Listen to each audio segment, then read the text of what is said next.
Hi friends, நம்ம இந்த பதிவில் யாரை பற்றி பார்க்க போகிறோம்னு பார்த்தீங்கன்னா மேல்மலையனூர் அங்காள பரமேஸ்வரி அம்மனை பற்றின சரித்திரத்தை தான் இந்த பதிவில் முழுமையாக பார்க்க போகிறோம்.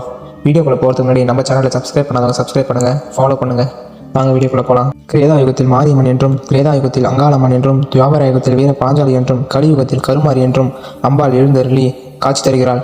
திரேதா யுகத்தில் அங்காள பரமேஸ்வரியாக அவதாரம் கொண்டு மேல்மலையனூரில் வீட்டிற்கும் அன்னையின் வரலாற்றை பார்க்கலாம் வாங்க. துர்வ நல்ல மண்டபத்தை துர்வாசகர் என்னும் மகரிஷி ஆண்டு வரார். அவர் கோபத்தில் சிறந்தவர், மும்மூர்த்திகளிடம் பல வகை வரங்களை பெற்றவர், 22 நேத்தியங்கள் கொண்டவர்.